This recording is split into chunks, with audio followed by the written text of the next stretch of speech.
Bread aisle, are you ready to rock? Dave's Killer Bread is the country's #1 organic bread for a reason. Always delivering killer taste, killer texture, and killer nutrition. This isn't bread, this is bread amplified. This is Dream Power Radio, the place where your dreams turn into reality. Here is your host, Debbie Spector-Weissman. Hello, hello, hello, and welcome to Dream Power Radio on the amazing Women and Men of Power Network, the world's leading positive programming network powered by Raven International. I'm your host, Debbie Spector-Weissman, the Dream Coach. This is the show where we talk about dreams, both daytime and nighttime dreams, and how you can use them to make the internal shift to a life you love. And as a reminder, I'm here to help you understand your dreams. So if you have a dream that's got you stumped, email me at debbie@dreampowerradio.com. I can help you interpret your dream or answer any general questions you may have about dreams. So again, you can email me at debbie@dreampowerradio.com. Well, the other day, I was on a tour at a National Historic Site. And as I waited in line, I looked around and I saw the same thing. A crowd of people staring at their phones instead of interacting with the people around them, or even looking up at the gorgeous grounds of the site. I wish I could say this was unusual, but sadly, it's not. What a whole lot of these people don't understand is that this non-connection with our surroundings has a cost. It affects us internally, on a subconscious level, making us feel incomplete, powerless, and isolated from the world around us. Well, I wouldn't be mentioning this if I didn't also believe there was a solution. I mean, after all, this is a show about living your dream life. So it is possible to reclaim your power and reconnect yourself with who you really are and who you're meant to be. My guest today has been helping women do this for years. Heather Ash Amara is a visionary, dedicated to teaching women how to find their authentic, creative, and wonderfully unique selves. She's the author of many books, including her latest, The Warrior Heart Practice. Welcome to Dream Power Radio, Heather Ash. Thanks so much, Debbie. So good to be here. Great. Heather Ash, you help women by your trainings, the Warrior Goddess trainings. And it seems to me that it may be a little bit of a contradiction. I mean, I feel warrior, I think of war, and goddess, I think of peace. But I know there's more to it than that. So tell me, what is a warrior goddess? The warrior goddess are two types of energies that we need both of those energies in the right mix. And the warrior energy is about focus, clarity, commitment, and 100% dedication. And the goddess energy is about opening, it's about creativity, flow, and really learning how to be with what is arising. We live in a culture right now that has excess of warrior. And that means that there's a lot of judgment, there's a lot of push, there's a lot of force, there's a lot of control. And what we're learning how to do is find the balance for each of us as individuals so that we can bring that balance back into society. And what I found for a lot of women is that often either they're in excess of goddess energy or they're in excess of warrior. And so coming to balance is about really listening to how much warrior energy do you need and how much goddess energy do you need. And it's not about 50-50. It's about finding what's your balance of these two qualities. So how do you find the balance? It's really about getting to know yourself, being intimate with yourself is how I think about it. A lot of us have learned how to abandon ourselves, and we abandon ourselves through comparison, through judgment, through thinking we should be somewhere else or someone else. And that creates a lot of suffering for women. So I think really one of the main issues we have as women right now is the ways that we compare ourselves to who we think we're supposed to be, to an image of perfection or to other people. And these are all forms of abandonment. And so bringing yourself back into alignment, finding your unique self is about the willingness, I'd say first and foremost, to slow down and learn how to be your own ally, learn how to be your own best friend. Many of us are super good at being our worst enemies. And so Warrior Goddess training is really about teaching women how to learn to ally with themselves and to use everything in our lives to benefit us, to support us, to help us grow, rather than using everything in our lives against ourselves to judge or punish ourselves. I tell you, it's so true, because we so often beat ourselves up, or if we're the kind who are helpful, we help other people and don't ever think about helping ourselves. So this is what you're talking about, right? Yes, exactly. Exactly. And women are often incredible pleasers. So we tend to look outside of ourselves for what do we need to be to make other people happy or to fit in. And it's something that we're really reclaiming now, is our own authority, our own authenticity, our own sovereignty, to really learn what do we like, what works for us. And this isn't about being selfish. It isn't about, I'm going to take for myself. It's about being honest with ourselves, what's true for us, what our capacity is, where we can give, and where we also need to learn how to receive. Very, very important. Well, your new book centers on what you call the warrior heart practice. So how does that work? So excited about this new book. The Warrior Heart Practice is a simple process that I created that helps people get out of confusion into clarity and out of pain into peace. And the most suffering we create for ourselves is around the stories we tell, the stories that we build over our lifetimes. And those stories can be based on false agreements. I'm not smart enough. I'm always going to be rejected. I have to be a certain way.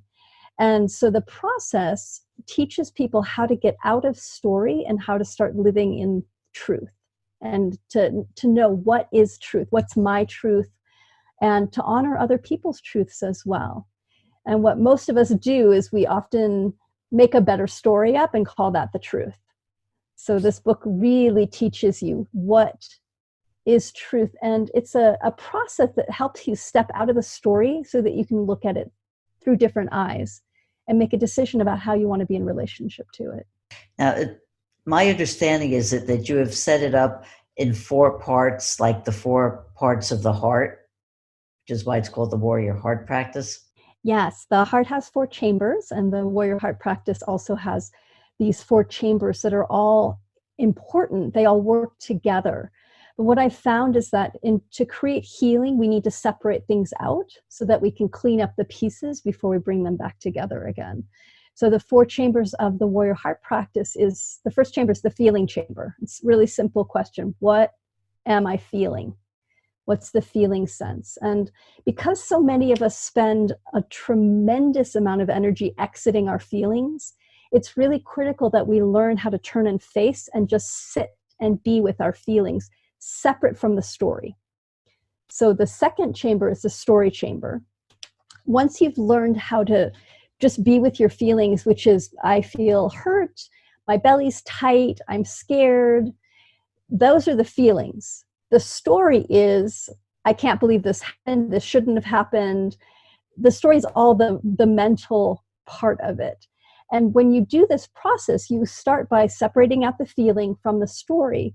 And with the story chamber, you give yourself permission to really look at what exactly am I telling myself? What's the story that I'm telling myself? Without editing it, without trying to make it nicer, without trying to fix it again.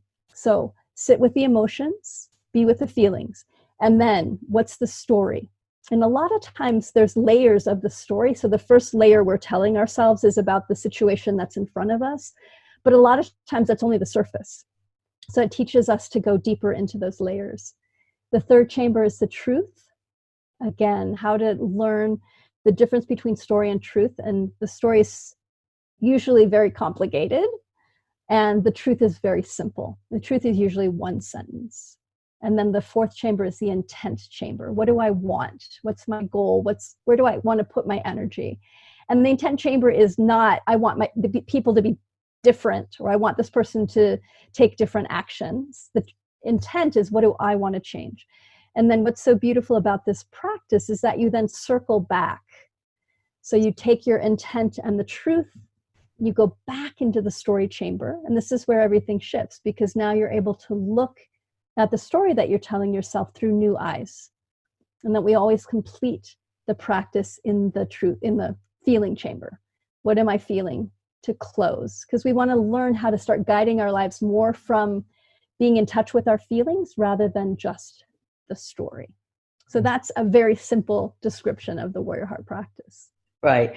Why do you feel that so many of us live our stories instead of trying to figure out what our truth is? Because it's familiar. It's because what we're modeled is a lot around story. So I think about it this way. If you look at, like, I was raised on soap operas. Like, daytime TV was all about soap operas. And the number one ingredient in soap operas is drama. And now it's more reality TV, which is not really real. But again, the ingredient is drama, is story, is making things up. And so that becomes really familiar to us. And the truth is, our brain likes having a story. Our brain likes understanding. Even if the story hurts us, the brain feels better going, okay, I understand why this happened, even if your reason why it happened isn't true. So I'd say it's absolutely possible to start gearing ourselves towards truth, but it takes effort because it's something new. And so many of us are just not even aware enough to realize that this is happening. Yeah, exactly.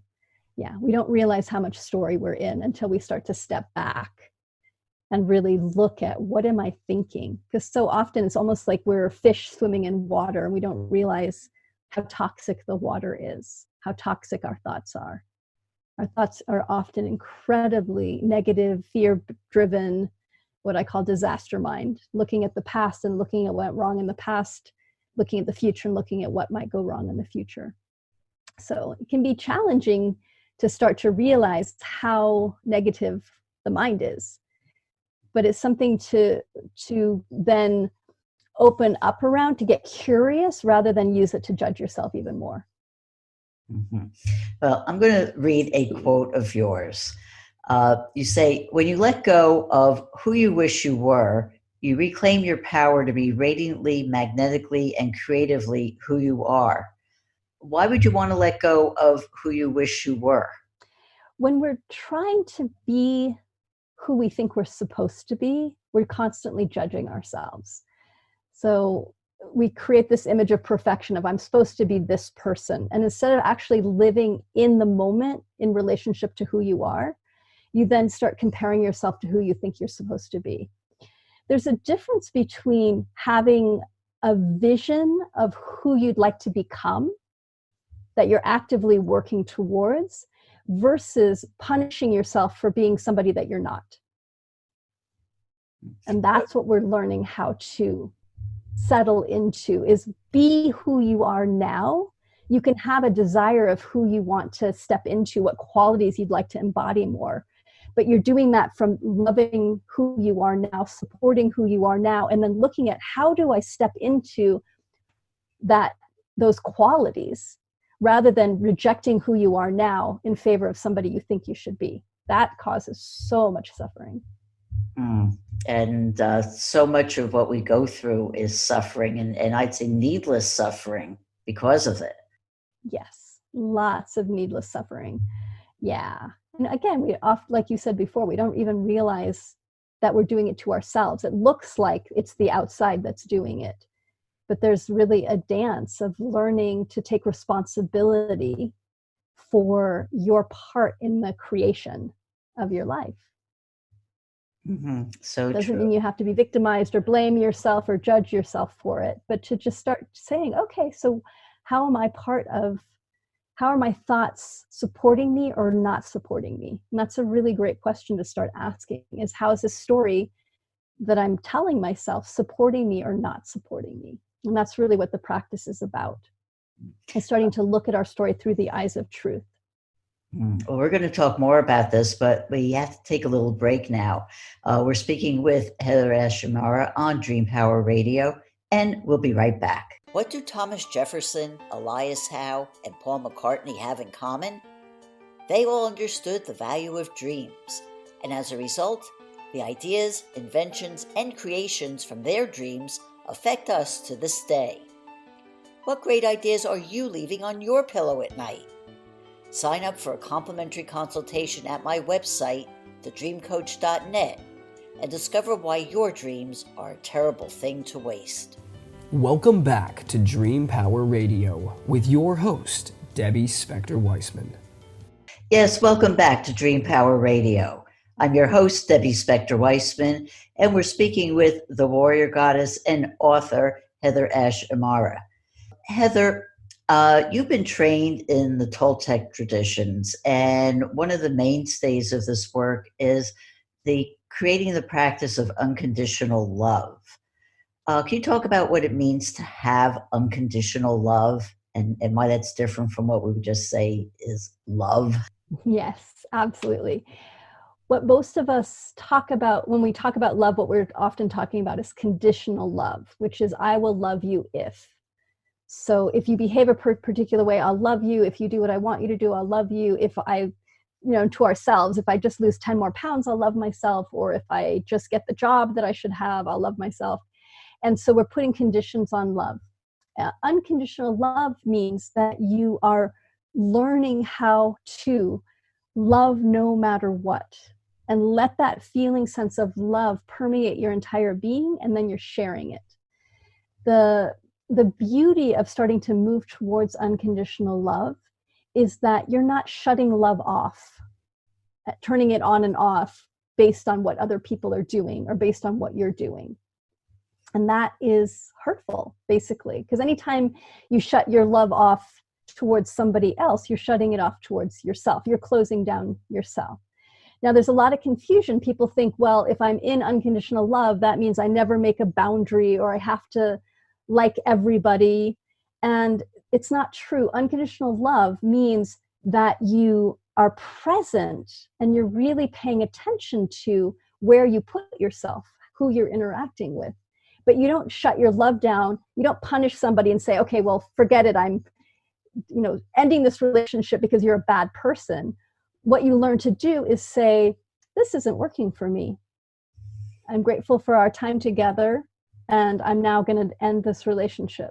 You're remaining open to yourself and open to others, but you learn how to make really clear boundaries from that openness.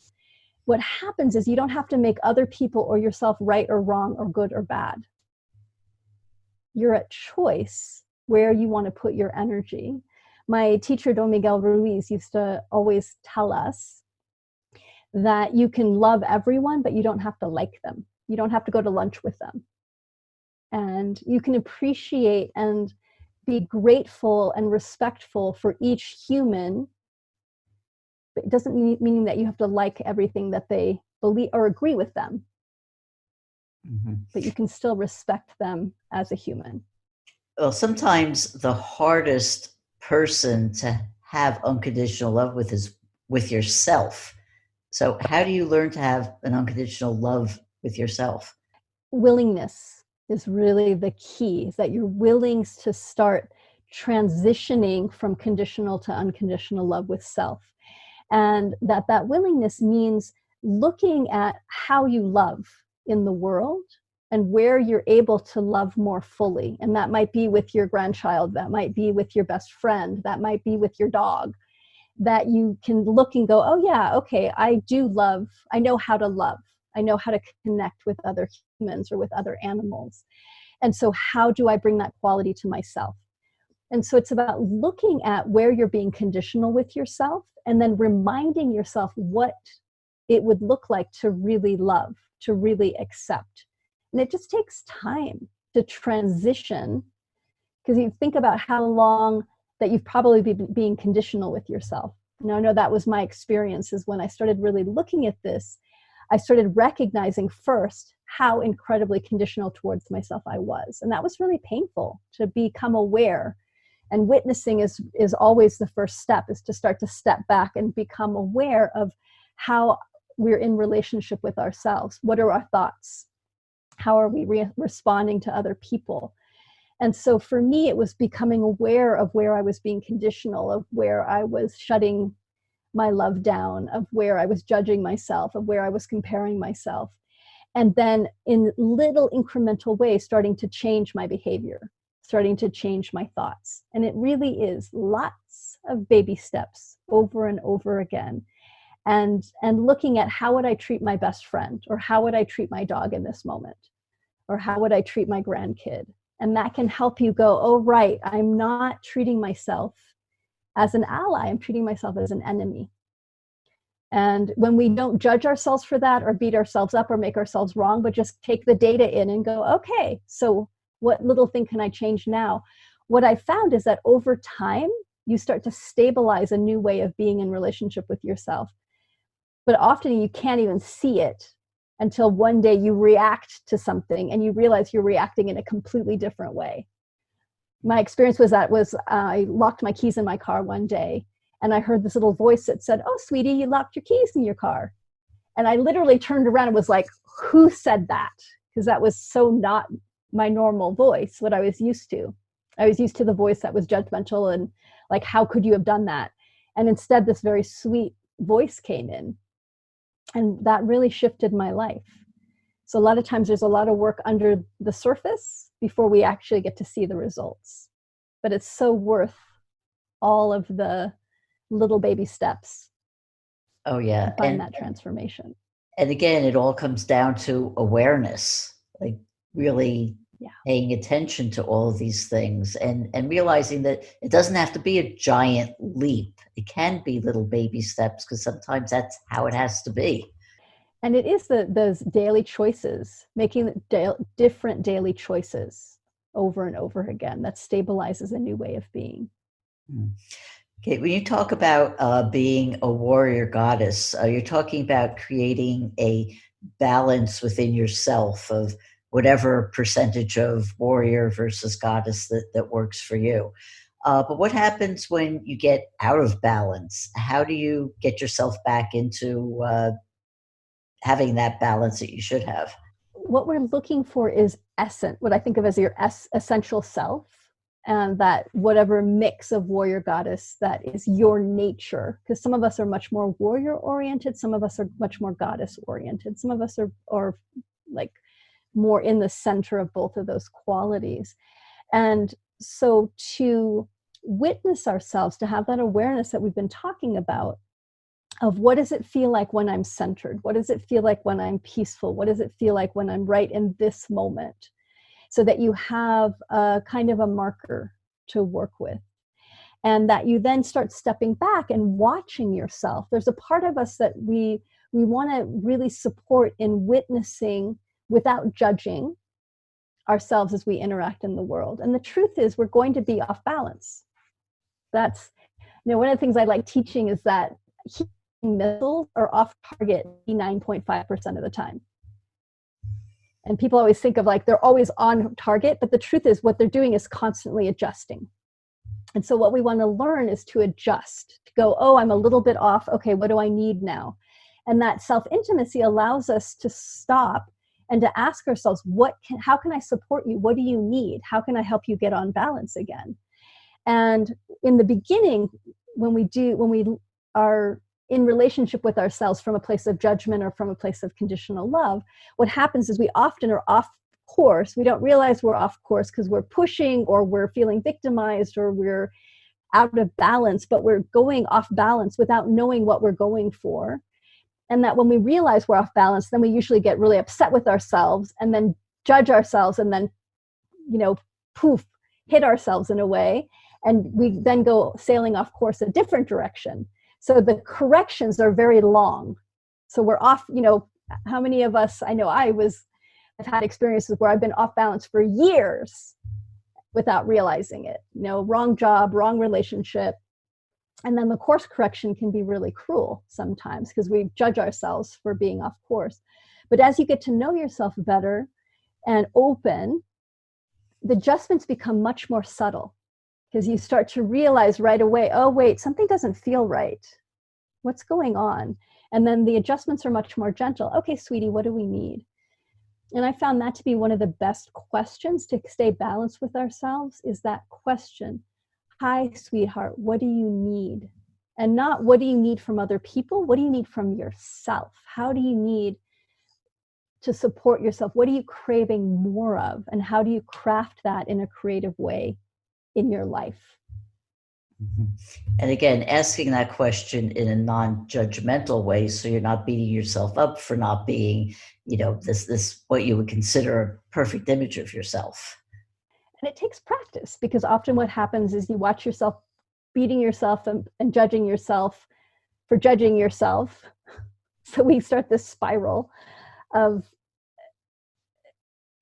going against ourselves, basically. And it's learning, oh, I just judged myself. Okay, stop judging, come back. Where was I going?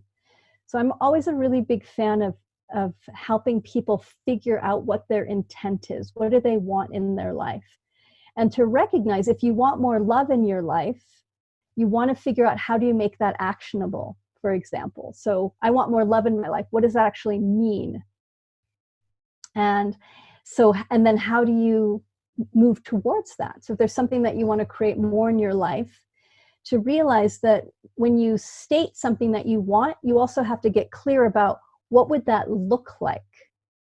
So sometimes people will say to me, well, I just want more love in my life. And I'll go, what do you mean? How do you make that actionable? How do you love more? And that might be, I'm going to make eye contact with people more, or I'm going to be more in gratitude for the people that I care about in my life and let them know about it. Or I'm going to practice loving myself in these ways, so that we have a plan. We have the intent of where we want to go in the feeling sense, but we also have an experiment, as I like to think about it, that we're going to run to help us get there, and that we're willing to be with ourselves in the long run, over time. Oh, great. Okay, then I have to ask you this. What about the men? Is there a warrior god? I think about it is that we're all in the process of balancing our warrior and our goddess. Part of why the world is so out of balance right now is we've lost touch with the divine feminine. And so the book Warrior Goddess Training was written specifically for women, but I also really encourage men to read it as well, because it's the same information. And I really believe that men also need to balance their goddess qualities as well. The new book that's coming out, Warrior Heart Practice, is for everybody. So that one was written for all genders. So it's a specific practice, whereas Warrior Goddess is more of a training. The Warrior Heart Practice is a very specific, do this to help untangle and create a lot more freedom for everybody. Yeah, because it's so true. Men don't often realize that, they have that divine feminine inside of them, that they probably think, oh, they're not supposed to have it, but it's really, the quality that makes them more complete as well. And that's so true.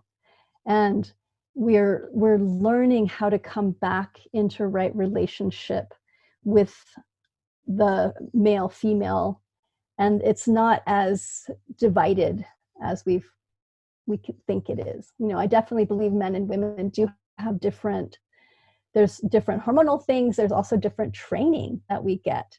And yet we're all wanting love. We're all wanting connection. We're all wanting intimacy. We're all wanting to be seen. And that's a universal human need that we're learning first to bring to ourselves, to learn how to really see ourselves, to learn how to really love ourselves, to learn how to really be present and share that out with others as well. Okay, so Heather Ash, I have one final question for you. How can people find out about the book and about your trainings and just about you? I have a really beautiful website. So that's one of the main ways, heatherashamara.com. And you can also find me on Facebook and on Instagram at both Heather Ashamara. Wonderful. Well, Heather Ash, thank you so much for being on Dream Power Radio today. We've been speaking with author and warrior goddess Heather Ashamara. I hope you've enjoyed today's program. Until next time, This is Debbie Spector Weissman saying, sweet dreams, everybody. You've been listening to Dream Power Radio with your host, Debbie Spector Weissman. For more information on Debbie or to sign up for her newsletter, go to dreampowerradio.com. This has been Dream Power Radio on the amazing Women and Men of Power Network, the world's leading positive programming network, powered by Raven International.